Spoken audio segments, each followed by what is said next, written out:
ధర్మశాస్త్రము ఎవరిని నీతిమంతులుగా తీర్చలేదు.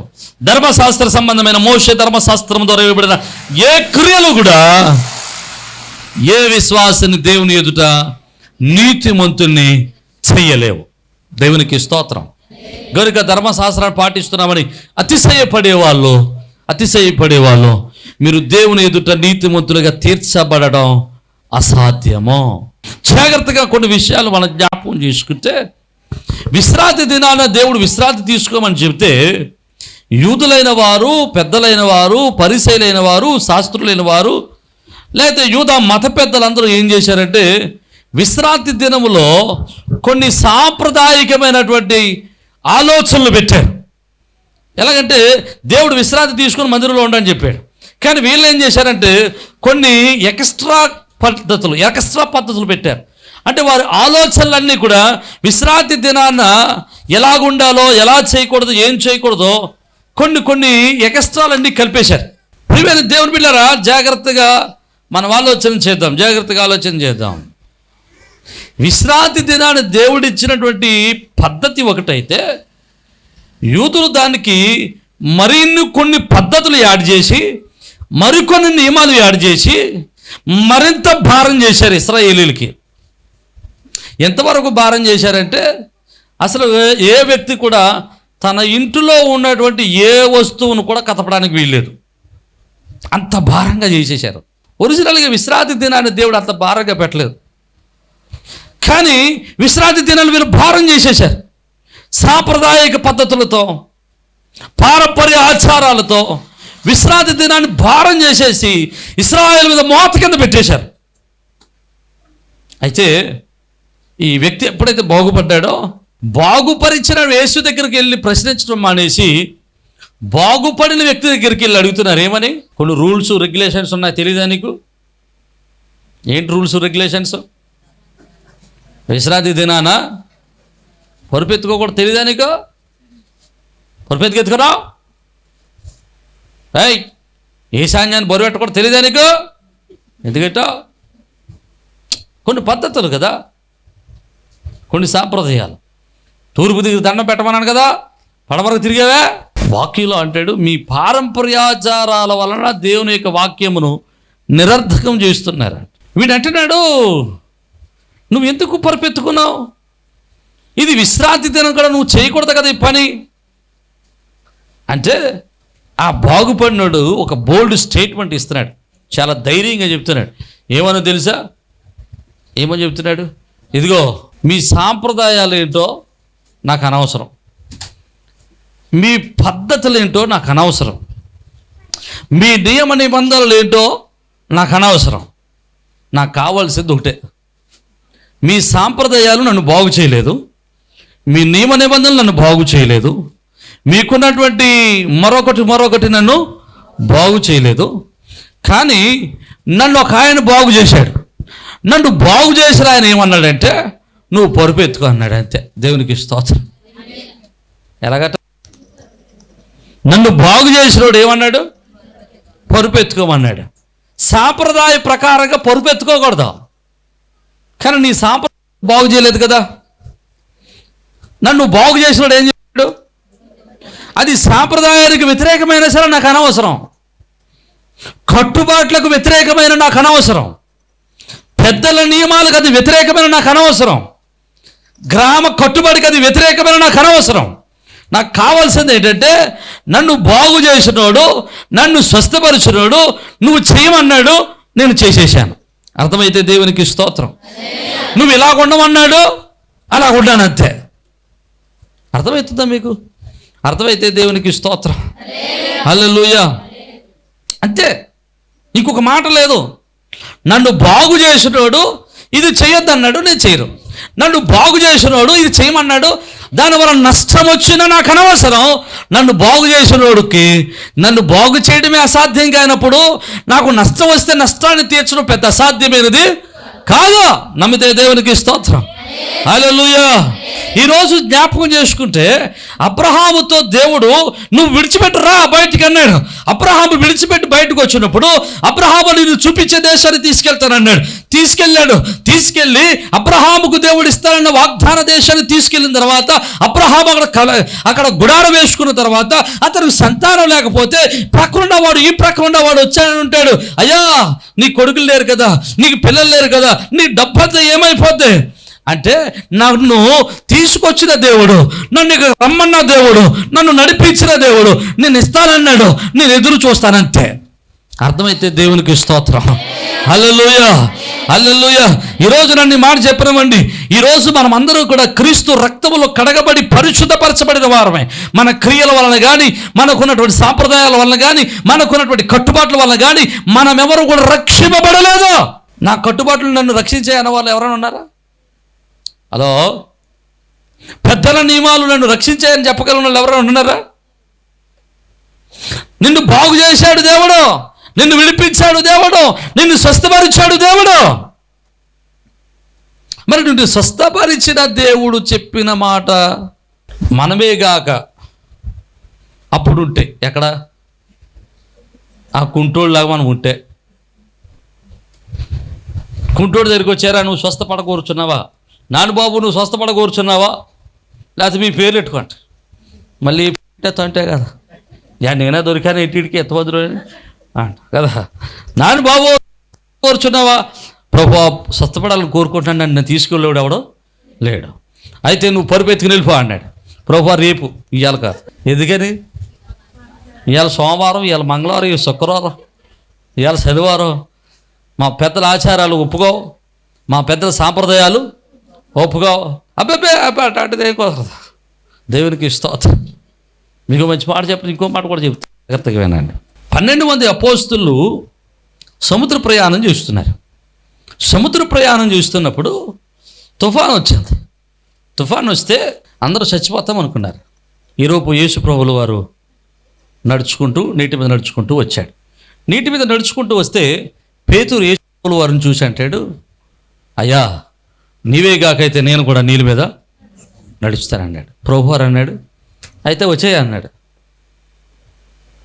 ఇప్పుడు నువ్వు పేతురు కాదు, పేతురు బదులు నీ పేరెట్టుకో, నాన్న బాబు రా అన్నాడు అనుకోండి, అప్పుడు నేనేమంటాను, ఒక నిమిషం ప్రభువా అక్కడే ఉండు, ఒరేయ్ పడవ తిప్పో, ఏ సాన్యం మీద బరువు ఎక్కువైపోయింది, ఎవడొస్తాడరా నాకు ఎదురు, ఆంధ్రేయ నువ్వు వస్తావా, యాహాను నువ్వు వస్తావా, థోమా నువ్వు వస్తావా, థోమా నువ్వు అసలు రాకరా, నువ్వు పెద్ద డౌట్ గాడు నువ్వు కదా, ఎవడొస్తాడరా, ఇసుకరితో వస్తాడా, వద్దా ఈడ దొంగోడు, ఎవడొస్తాడరా, యేసు ప్రభు రొమ్మున అనుకునేవాడు, యాహ నువ్వే రారా అనుకుని వాడిని తీసుకెళ్ళి ఆయన ఎదురొచ్చి అప్పుడు ఎట్టేవాడు. హలో, పేతురు అంటాడు. ఒకవేళ పేతురు కాక ఈ మాట చెప్పమంటే ఏమంటాడు తెలుసా, రాయ్ ఈ సంజయ్ మీద దిగిపోతున్నాం అంటే ఏమంటాడు తెలుసా, నన్ను రమ్మన్నవాడు దేవునికి స్తోత్రం, హల్లెలూయా, నన్ను రమ్మన్నవాడు స్వస్థపరచకుడకు సమర్థుడు, నన్ను రమ్మన్నవాడు నన్ను నడిపించుటకు సమర్థుడు, హల్లెలూయా, హల్లెలూయా, నన్ను రమ్మన్నవాడు ఎక్కడికి రమ్మన్నాడా. ఈరోజు నన్ను మాట అడగనివ్వండి, ఈరోజు నువ్వు దేవుని చేత స్వస్థపరచబడితే, దేవుని చేత నియమించబడితే, దేవుని చేత బలపరచబడితే, దేవుని చేత అభిషేకింపబడితే, దేవుని చేత మహిమ పంటపడితే, దేవుని చేత ఆశీర్వదింపబడితే నీ ఎవరి మాట వింటున్నావు? నువ్వు చెప్పగలవా? ఎవరైనా వచ్చి ఏ అమ్మా ఇక్కడి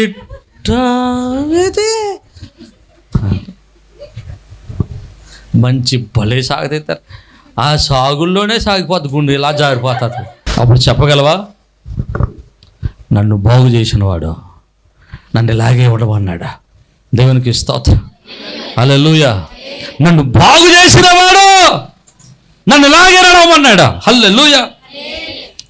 దీనివల్ల నీకు నష్టం కలగవచ్చు, నాకు అనవసరం. దీనివల్ల సంప్రదాయాలు పాడవచ్చు, నాకు అనవసరం. దీనివల్ల సంస్కృతి పాడవచ్చు, నాకు అనవసరం. దీనివల్ల నా ఇంటి పక్కడు బాధపడవచ్చు, నాకు అనవసరం.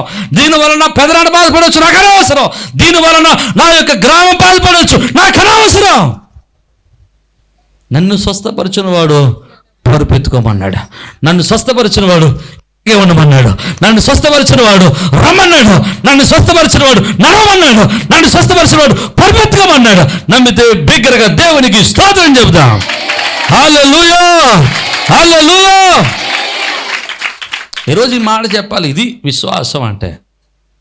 ఎవరైనా వచ్చి మీకు మంచి మాట చెప్తానంటే, హైందవులు వాళ్ళ విశ్వాసాలు వాళ్ళకు ఉంటాయి. Okay, let them have it. మనం ఏమనకూడదు, వాళ్ళ విశ్వాసాలు వాళ్ళకు ఉన్నాయి. జైనులకి, సిక్కులకి, ముస్లింలకి వారి నమ్మకాలు వాళ్ళకు ఉన్నాయి. క్రైస్తవుడుగా ఉన్న నీకు ఏది క్రమశిక్షణ? క్రైస్తవుడు మనం చెప్పుకోవడానికి నీ దగ్గర ఒక క్రమశిక్షణ ఏముంది? ఒక సిస్టమ్ ఏముంది నీ దగ్గర? నీ ఇంట్లో ఏదైనా ఒక కార్యక్రమం జరిగితే, నీ ఇంట్లో ఏదైనా ఒక పని జరిగితే అక్కడికి వెళ్ళి చూస్తే నువ్వు క్రైస్తవుడువా చెప్పుకుంటే సిగ్గు చేయటం. పాస్టర్ గారు వచ్చేదాకా తెలియదు, ఓహో మీరు క్రైస్తవులా అని. ఎందుకో తెలుసా? అప్పుడు ఏమడుగుతారు తెలుసా? ఏమంటారో తెలుసా? మా పెదనాన్న అన్నాడండి, మా తాత అన్నాడండి, ఆ మేస్త్రి గారు చేసుకుంటాడండి, అయ్యి బాబా మా బామ్మది ఒప్పుకోడండి, బాబా మా బావగారు ఒప్పుకోడండి, బాబా మా చిన్నాన్ని ఒప్పుకోడండి. అయ్యి మీ చిన్నాన్ని బాగు చేశాడా? మీ తాత బాగు చేశాడా? నిన్నెవడు రక్షించాడు? చెప్పట్లేదు. దేవుడిని యెహోవా రక్షించాడు. ఆయనే కదా, యేసుక్రీస్తు ప్రభుల వారే కదా నీ కొరకు ప్రాణం పెట్టినాడు. ఆయన చెప్పింది చేస్తావా? ఆయన చేత బాగుపడి, ఆయన చేత రక్షింపబడి, ఆయన చేత విడిపింపబడి, ఆయన చేత ఆశీర్వదింపబడి పక్కన చేస్తావా? పక్కోడు చెప్పింది చేస్తావా? అర్థమవుతుందా మీకు? చాలామంది ఫోన్ చేసి, అయ్యా మా కోసం ప్రార్థన చేయండి, మాకు రోగం పోవాలి, మాకు స్వస్థత రావాలి అని అడుగుతున్నారు. ఫోన్లో చాలామంది అడుగుతారు. టీవీ కార్యక్రమం చూసి చాలా సంతోషం. వారందరి కోసం మేము ప్రార్థన చేస్తున్నాం. దేవునికి స్తోత్రం, హల్లెలూయా. అయితే నేనంటున్నాను, దేవుడు నీకు మేలు చేసిన తర్వాత, దేవుడు నిన్ను స్వస్థపరిచిన తర్వాత, దేవుడు నిన్ను బాగు చేసిన తర్వాత, దేవుడు నీ జీవితాన్ని మార్చిన తర్వాత, దేవుడు నీ కుటుంబాన్ని మార్చిన తర్వాత నువ్వు ఎవరి మాట వింటున్నావు? ఎవరికి లోబడుతున్నావు? ఎవరికి విధేయుడు అవుతున్నావు? అందుకనే ప్రభు అంటాడు, లోబడనల్లని ప్రసల వైపు నా తిండి చేతులు ఎత్తి కోడి తన రెక్కల కిందకు తన పిల్లల్ని పిలిచినట్లుగా పిలుస్తాను. స్టిల్ వాళ్ళు ఏం చేయట్లేదు, రావట్లేదట. మేలు మాత్రమే పొందుకుంటున్నారు కానీ వీళ్ళు ఎక్కడికి రావట్లేదు, రెక్కల క్రిందకి రావట్లేదు. వీళ్ళు ఏమంటారంటే విధేయులా విధేయులా విధేయులా విధేయులా అవిధేయులో. నేను బాగు చేసిన వాడు ఒకడో, నువ్వు మాటినేది ఇంకొకడు. హలో, ఇది న్యాయమా? ఇది నీతియా? మళ్ళీ తర్వాత మళ్ళీ 10 రోజులు పోయాకో, నెల రోజులు పోయాక, ప్రభువా మళ్ళీ కష్టం వచ్చేసింది ప్రభువా, పాస్టర్ గారు మా కోసం ఉండి ప్రార్థన చేయడమే మాత్రం చికెన్ బిర్యానీ తినేతాం. దేవునికి స్తోత్రం. మరి నిజమే కదా. ఎవరు ఉండాలి ఉపవాసం? మీరేం చేస్తారు మరి? చికెన్ బిర్యానీ, దమ్ బిర్యానీ. ఓ పాస్టర్ గారు ఓ బో పాపం సంఘం కోసం వీడు కళ్ళు గుట్టలు పడిపోయేలాగా, కడుపు లోపల డొక్కలాగా అయిపోయేలాగా, ఏమండి బక్క చిక్కిపోయేలాగా, రోగాలు వచ్చేసి శరీరం బలహీనమైపోయేదాకా మోకాలు వేసి ప్రార్థన చేస్తాడు. సంఘం ఏం చేస్తుంటారా? ఒక పూట అయినా ఉపవాసం ఉండండి అమ్మంటే, నువ్వు ఉండు, మేము ఉండాలి, నువ్వు ఉండి భాష చేయి. దేవునికి స్తోత్రం. జాగ్రత్తగా వినండి. విధేయుడువా నీవు? అవిధేయుడు? నిన్ను బాగు చేసిన వాని మాట వింటున్నావా? నిన్ను స్వస్థపరిచిన వాని మాట వింటున్నావా? బోల్డ్గా చెప్పాలా. క్రైస్తవుడు అయినప్పుడు, ప్రభువు నిన్ను రక్షించినప్పుడు, నువ్వు క్రీస్తు విశ్వాసంలోకి వచ్చిన తర్వాత, రక్షణ అనుభవంలోకి వచ్చిన తర్వాత ధైర్యంగా చెప్పాలి, రైట్, నీ సాంప్రదాయం చేయొద్దందే, కానీ నాకు అనవసరం, నన్ను బాగు చేసినోడు ఇలాగే ఉండమన్నాడు. దేవునికి స్తోత్రం, హల్లెలూయా. పెద్దలు చెప్పారు ఇలా చేయకూడదని, నాకు అనవసరం, నన్ను బాగు చేసిన వాడు ఇలాగే ఉండమన్నాడా? అర్థమైతే దేవునికి స్తోత్రం. గ్రామం చెప్పింది, రాయ్ మనందరికి ఒక కట్టుబాటు ఉంది, ఎక్కడికి వెళ్ళొద్దురువా, మనందరం ఒకటే మార్గంలో ఉండాలి, రైట్. కానీ గ్రామం నిన్ను బాగు చేయలేదే, గ్రామం నుండి స్వస్థపరచలేదే, గ్రామం నుండి విడిపించలేదే, గ్రామం నీ కొరకు రక్తం గార్చలేదే. నీ కొరకు రక్తం గార్చి నిన్ను విడిపించి నిన్ను స్వస్థపరిచిన వాడు నిన్ను రమ్మంటున్నాడు. రాగలవారు వదిలిపెట్టగలవా? సాంప్రదాయాలను వదిలిపెట్టగలవా? ఒక కట్టుబాట్లను ఈరోజు మనం వదిలిపెట్టలేకపోతున్నాం. కారణం ఏంటి తెలుసా? ఇంకా మనం అక్కడే స్టిక్ అయిపోతున్నాం. అక్కడే ఆ బెతీస్తా కోనేటి దగ్గరే అక్కడే కూర్చుండిపోదామనిపిస్తుంది నీకు. దేవునికి స్తోత్రం. హల్లెలూయా. జాగ్రత్తగా ఆలోచన చేయండి. ఈరోజు నీ ప్రశ్నకు సమాధానం ఏంటి? నిన్ను రక్షించిన వాని మాట వింటావా? నిన్ను స్వస్థపరిచిన వాని యొక్క మాట వింటావా? నిన్ను బాగు చేసిన వాని యొక్క మాట వింటావా? కెన్ యు సే, ఈ మాట చెప్పగలవా? నన్ను స్వస్థపరిచినోడు నా పరుపు ఎత్తుకోమన్నాడు. దేవునికి స్తోత్రం. నన్ను బాగు చేసినవాడు ఎన్నిటిని వదిలేయమన్నాడు. నన్ను రక్షించిన వాడు వీటన్నిటిని వదిలేయమన్నాడు. నన్ను స్వస్థపరిచిన వాడు వీటన్నిటిని వదిలేయమన్నాడు. ఈరోజు నువ్వు ఈ మాట చెప్పగలిగితే ఖచ్చితంగా దేవుని యొక్క కృపా ఆశీర్వాదాలు నువ్వు పొందుకోగలుగుతావు. దేవుని యొక్క మహిమను నువ్వు పొందుకోగలుగుతావు. దేవుని యొక్క కృపను నువ్వు పొందుకోగలుగుతావు. దేవుని యొక్క మహిమ నిన్ను ఆవరించుకుంటుంది. మీకు మంచి మాట చెబుతాను. స్వస్థపడిన వాడు పరుపెత్తుకోవటం మానేసి ఒకవేళ మరలా అక్కడ ఉండిపోతే అలా ఉండిపోతాడేమని ప్రభువు మాట్లాడిన తర్వాత, రాయ్ నువ్వు మరలా కానీ పాపం చేస్తావేమో జాగ్రత్త. హలో, మరలా పాపం చేస్తే ఏమవుద్ది? మరి ఎక్కువ కీడంటే డబల్ పోర్షన్. ఇంతకుముందు కాలే పోయింది. దేవునికి స్తోత్రం. మనం అనకూడదు కదా. మరలా పాపం చేసావా, మరలా సాంప్రదాయాలు కట్టుబాట్లు అన్నావా, మా తాత ముత్తాత అన్నావా, నాకు సంబంధం లేదు. దేవునికి స్తోత్రం. నేను అందులో నాకు సంబంధం లేదు. అది ప్రభు చెప్పిన మాటే కదా. నువ్వు మరలా పాపం చేస్తే ఇదిగో మరలా కట్టుబాట్లు, మరలా సాంప్రదాయాలు, మరలా ముహూర్తాలు, ఈశాన్యం, మరలా అది ఇది అన్నావో జాగ్రత్త. నిన్ను బాగు చేసిన వాడు ఏం చెబితే అది చేసావా, నీ జీవితాన్ని దేవుడు ఆశీర్వాదకరంగా మారుస్తాడు. హల్లెలూయా. అమావాస్య రోజు వచ్చిందా? నీవు ఏమొచ్చింది ఏంటో కానీ చాలామంది అంటారండి, మాకు బాత్రూమ్ ఇక్కడే వచ్చిందండి. అక్కడ ఎందుకు వచ్చిందండి? ఎవరెట్టుకు వచ్చింది? ఇక్కడ రావటం ఏంటంటే చాలామంది అంటారు, మా పెళ్ళి 13వ రోజున వచ్చిందండి. 11వ తారీఖున వచ్చిందా? ఏమొచ్చింది? వచ్చింది అనగానే తెలిసిపోతే. దేవునికి స్తోత్రం. జాగ్రత్తగా వినాలి. ఇక రాకూడదు. ఇక అవసరమైతే ప్రభువు చెబితే అమావాస్య రోజునైనా నువ్వు పెళ్లి చేసుకోగలగాల. ఎందుకో తెలుసా? అమావాస్య యొక్క ప్రభావం నీ మీద ఉండదు. ఎందుకో తెలుసా? అమావాస్యను నిర్మించిన దేవుడు నీ మీద ఉంటాడు కనుక. అమావాస్య నిర్మించిన దేవుని యొక్క ప్రభావం, అధికారం కింద నీ ఉంటావు కనుక ఇక అమావాస్య ప్రభావం కానీ, ఈశాన్య ప్రభావం కానీ, మరొక ప్రభావం కానీ నీ మీద చూపించదా? ఈ సృష్టిని సృజించిన వాని యొక్క రెక్కల క్రింద నువ్వు ఉంటావా?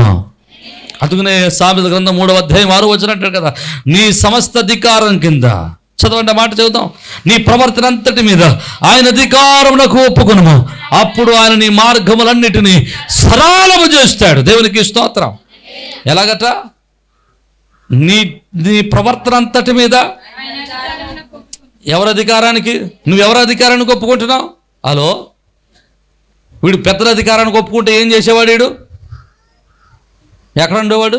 కోనేటి దగ్గర ఆ పరవ మీదే ఉండేవాడు. దేవునికి స్తోత్రం. సాంప్రదాయాలను చూసుకుంటే అక్కడే ఉండేవాడు.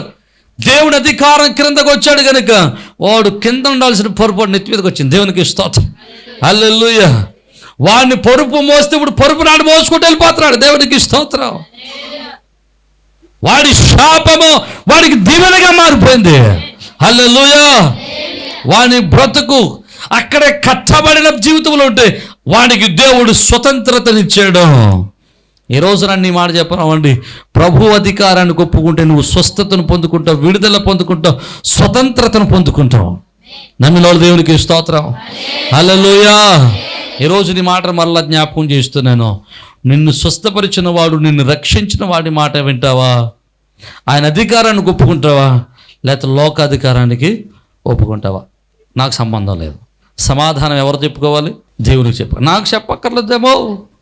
దేవునికి స్తోత్రం. నాకొద్దు సమాధానం. ఈ సమాధానం ప్రభుతో చెప్పుకోండి. అయ్యా, నీ అధికారానికి లోబడతాం. నువ్వు పరుపెత్తుకోమన్న రోజు ఏదైనా సరే, హలో, అది శనివారం అయినా, శుక్రవారం అయినా, మంగళవారం అయినా, ఆదివారం అట, ఆదివారం పొరుపెత్తుకోమంటాడు దేవుడు. దేవునికి స్తోత్రం. అంటే మెల్లంగా ఓ మాట వేసుకుని ఉంటే పనిచేస్తుంది కదా, ఎప్పుడు కదా అనుకుంటా. నువ్వు పొరుపెత్తుకోమన్నది ఏదైనా సరే, దానివల్ల నష్టం కలిగిన నువ్వు చెప్పిన పనే చేస్తాం. నీ అధికారానికే లోబడతాం. ఈరోజు ఆయన అధికారానికి లోబడితే ప్రభువు నీకు ఇచ్చిన స్వస్థత, నీకు ఇచ్చిన అధికారం, నీకు ఇచ్చిన ఆశీర్వాదం స్థిరముగా నిలిచి ఉంటుంది. దానిని నీ వద్ద నుండి దొంగిలించగలిగిన శక్తి దేనికి లేదు. అటువంటి గొప్ప ధన్యత ప్రభు మనందరికీ దయచేయునుగాక. తలలు వంచండి, ప్రార్థన చేద్దాం. తలలు వంచండి, ప్రార్థన చేద్దాం. కృపా సత్య సంపూర్ణుడు, కృప కలిగిన దేవా, నీకే స్తోత్రాలు, స్తోత్రాలు, స్తోత్రాలు. ఒక నిమిషం మన హృదయాలు తెరిచి ప్రార్థన చేద్దామా? మన మనస్సులను తెరిచి విజ్ఞాపన చేద్దామా? మన ఆలోచనలు ప్రభు వైపు తెరిచి విజ్ఞాపన చేద్దామా? నువ్వు ఎవడి అధికారం కింద ఉన్నావు? నిన్ను బాగు చేసిన అధికారం కింద ఉన్నావా? నేను విడిపించిన వాడి అధికారం కింద ఉన్నావా? లేక లోక సాంప్రదాయాల అధికారం కింద ఉన్నావా? ఇరుగు పొరుగు వారి అధికారం కింద ఉన్నావా? ఎవరి అధికారం కింద ఉన్నావు నువ్వు? ఈరోజు ఆ కుట్టువాడు చెబుతున్నాడు, నన్ను బాగు చేసినాడు, నన్ను పొరుపెత్తుకోమన్నారు. వీరు పొరుపెత్తుకోవడం తప్పైనా నాకు అనవసరం. ఈ పొరుపెత్తుకోవడం వల్ల నాకు మరణశిక్ష వచ్చినా అనవసరం. ఈ పొరుపెత్తుకోవడం వల్ల సాంప్రదాయాలు పోయినా నాకు అనవసరం. పొరుపెత్తుకోవడం వల్ల ఎవరు బాధపడినా నాకు అనవసరం. నన్ను బాగు చేసినోడు పొరుపెత్తుకోమన్నాడు. నన్ను బాగు చేసినోడు మందిరానికి రమ్మన్నాడు. నన్ను బాగు చేసినోడు స్థిరపరచబడమన్నాడు. నన్ను బాగు చేసినోడు నడవమన్నాడు. నన్ను బాగు చేసినోడు నన్ను ఆదరిస్తానన్నాడు. దేవునికి స్తోత్రం. ఈరోజు ఎవరి అధికారానికి లోబడుతున్నావో హృదయాలు తెరిచి ప్రార్థన చేద్దాం, మనసులు తెరిచి ప్రార్థన చేద్దాం. ఎవని అధికారానికి లోబడుతున్నావు నువ్వు? నిన్ను బాగు చేసిన వాని అధికారానికి లోబడుతున్నావా? లోక అధికారాలకు లోబడుతున్నావా? నిన్ను రక్షించిన వానికి లోబడుతున్నావా? లోకులు ఉన్నటువంటి సాంప్రదాయాలకు, లోక సంబంధమైన మనుషులకు లోబడుతున్నావా? ఎవరి మాటకు విలువిస్తున్నావు నువ్వు? ఒకవేళ నువ్వు ఇప్పటికీ ఇంకా రక్షింపబడిన వాడివై ఉండి లోకానికి, లోక తలంపులకు, లోక ఆలోచనలకు, లోక సాంప్రదాయాలకు విలువనిస్తూ నిన్ను బాగు చేసిన, నిన్ను రక్షించిన వాడిని ప్రక్కదలో పెడుతున్నావేమో, ఆయన చులకనగా చూస్తున్నావేమో. ఎప్పటికైనా మారు మనసు పొందాం. ఎప్పుడైనా మన బ్రతుకులు మార్చుకుందాం. ఎప్పటికైనా మన జీవితాలు మార్చుకుందాం. ఆయన కృపకు వారసులం అవుదాం. ప్రభువానికి స్తోత్రాలు. అయ్యా, ఇప్పటికైనా మా జీవితాలు నీకు అప్పగిస్తున్నాం.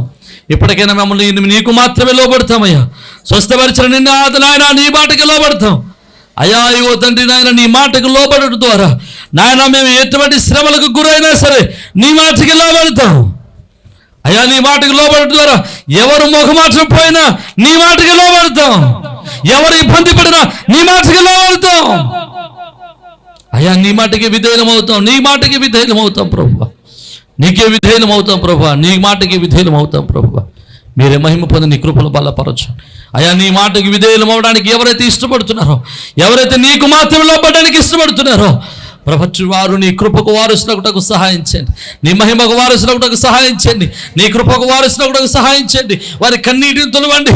వారిని ఆదరించండి. వారిని బలపరచండి. వారిని స్థిరపరచండి. వారిని వృద్ధిపరచండి. వారిని స్థిరపరిచి ఆదరించండి ప్రభువా. మీరే మహిమ పొంది నీ కృపలో సంరక్షించమని యేసు ఘననామమును బట్టి ఇప్పుడు స్తుతించున్నాం మా పరమ తండ్రి. ఆమేన్, ఆమేన్.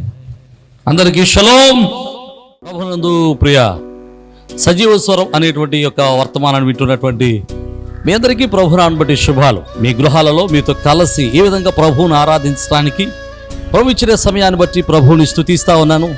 ప్రతిదినం మీరు వీక్షిస్తున్న ఈ వర్తమానాలను బట్టి మీరు ఆశీర్వదింపబడుతున్నారని మేమెంతగానో ప్రభునందు ఆనందిస్తూ ప్రభువును స్తుతిస్తూ ఉన్నాం.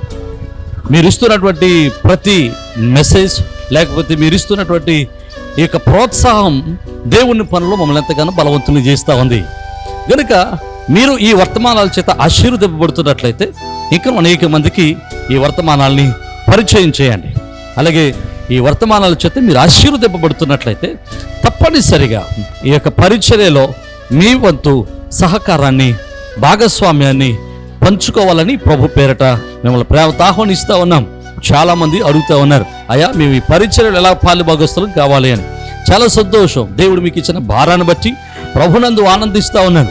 తప్పనిసరిగా మీరు కూడా మాతో కలిసి ఈ యొక్క సత్య సువార్తను, ఈ యొక్క ఆత్మీయమైన వర్తమానాలను అనేక మందికి అందించటంలో మీ వంతు కూడా ఖచ్చితంగా సహకారాన్ని అందించవచ్చు.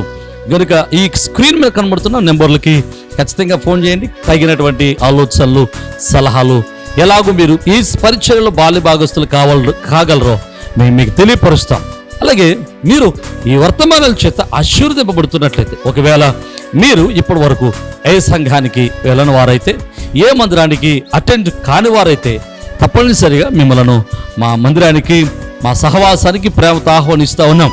చక్కని అపోస్తుల యొక్క బోధ, ఆత్మీయమైనటువంటి ఆరాధన, ప్రేమతో కూడినటువంటి సహవాసము, చక్కని ప్రేమతో కూడినటువంటి ఆదరణ సంఘం ద్వారా పొందడానికి మిమ్మల్ని ప్రేమతో ఆహ్వానిస్తూ ఉన్నాం.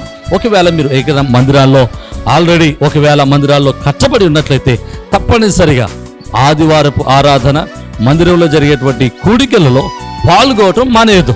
తప్పనిసరిగా మీ మందిరాల్లో బలవంతులై, శ్రేష్ఠులై, దేవుని పనులు బలవంతులుగా ఎదగాలని మిమ్మల్ని ప్రేమతో ఆహ్వానిస్తున్నాం. ఒకవేళ ఎక్కడా మీరు పరిచర్యలో, ఏ పరిచర్యకు, ఏ సహవాసానికి ఒకవేళ మీరు అట్టుకట్టి ఉండకపోతే, ఏ సహవాసంలో మీరు పాలుభాగస్తులుగా ఉండకపోతే తప్పనిసరిగా మిమ్మల్ని ప్రేమతో ఆహ్వానిస్తూ ఉన్నాం. మన పరిచర్యల ద్వారా ఇంకా అనేకమైనటువంటి పరిచర్యలు జరుగుతూ ఉన్నాయి. ప్రతి నెల అనాథల పరిచర్య చేస్తూ ఉన్నాం. ఈ అనాథల పరిచర్యలో చాలామంది యవన బిడ్డలు తమ యవన కాలంలో తమ యొక్క భర్తలను కోల్పోయిన వారు ఉన్నారు. అలాగే చిన్న చిన్న పిల్లలు పట్టుకుని వారు పోషిస్తున్న వారు ఉన్నారు. వారిని పోషించడానికి దేవుడు మాకు ఇచ్చినటువంటి ఆలోచన బట్టి ప్రతి నెల కొంత సహాయాన్ని చేస్తున్నాం. ఇంకా ఆ సహాయాన్ని అనేక మందికి పంచాలని ఆశపడుతూ ఉన్నాం. ఇలాంటి దేవుని పరిచర్యలో మీరు కూడా మీ యొక్క సహకారాన్ని ప్రేమతో అందించవచ్చు. అలాగే ప్రతి నెల సెకండ్ సాటర్డే మన మందిరంలో చిన్న పిల్లల ప్రోగ్రాం జరుగుతుంది. ఇది ప్రతి నెల జరుగుతూ ఉంది. మీరు కూడా మీ పిల్లలు దేవునిలో ఆత్మీయంగా బలపడాలని ఆశపడితే తప్పనిసరిగా మీ పిల్లల్ని ఆ యొక్క చిన్నపిల్లల ప్రోగ్రానికి, కింగ్డమ్ చిల్డ్రన్స్ అనేటువంటి ప్రోగ్రానికి మీ పిల్లలు కూడా ప్రోత్సహించండి. తప్పనిసరిగా పంపించండి. ఉదయం 9 గంటల నుంచి 4 గంటల వరకు చక్కని పాటలు, చక్కని కథలు, చక్కని ఆరాధన, దైవభక్తి, అలాగే విశ్వాసంలో వారిని బలపరచడానికి ఎంతో మేము తోడ్పడుతూ ఉన్నాం, వారిని బలపరుస్తూ ఉన్నాం. అది మీ పిల్లలకు ఆత్మీయంగా బలపడడానికి, విశ్వాసాలు బలపడడానికి ఎంతగానో దోహదం చేస్తూ ఉంది. తప్పనిసరిగా ఈ పరిచర్యలో మీరు కూడా పాలుభాగస్తులై ఉండాలని ప్రభు పేరిట మనం చేస్తున్నాం. అలాగే ఇండియా ప్రేయర్ లీగ్ అనేటువంటి ఒక ప్రార్థనా సహవాసాన్ని నడిపిస్తూ ఉన్నాం. మిమ్మల్ని కూడా ప్రేమతో ప్రార్థనా సహవాసంలోనికి ప్రేమతో ఆహ్వానిస్తూ ఉన్నాం. తప్పనిసరిగా మీరు ఫోన్ చేయండి, తగిన విషయాలన్నీ మీతో పంచుకుంటాం. అలాగే మీరు ఒకవేళ యూట్యూబ్ ద్వారా వాక్యాన్ని విన్నట్లయితే, ఒకవేళ ఈ వాక్యం ద్వారా, ఈ వర్తమానాల ద్వారా మీరు ఆశీర్వదింపబడిన వారైతే ఖచ్చితంగా ఈ యొక్క వర్తమానాలు అనేక మందికి పరిచయం చేయండి. ఈ యొక్క వర్తమానాలని మీరు అనేక మందికి పరిచయం చేసి ఈ యొక్క పరిచర్యలో మీరు కూడా తప్పనిసరిగా పాలుభాగస్తులు కావాలని, పరిచర్యలో మీరు కూడా తప్పనిసరిగా చేతులు కలిపి దేవుని యొక్క రాజ్య వ్యాప్తిలో, ప్రయాసలో మీరు కూడా మాతో కలిసి రావాలని ప్రేమతో ఆహ్వానిస్తూ ఉన్నాం. ఒకవేళ మీరు రావాలనుకుంటే తప్పనిసరిగా మీ విషయాలు మాకు తెలియపరచండి. మీ కొరకు, మీ కుటుంబాల కొరకు, మీ బిడ్డల కొరకు మేము అనునిత్యం ప్రార్థన చేస్తున్నాం. ప్రభు కృప మీకును, మీ కుటుంబాలకును, మీ బిడ్డలకును ఎలా తోడే ఉండి మిమ్మల్ని స్థిరపరిచి ఆదరించును గాక. ఆమేన్.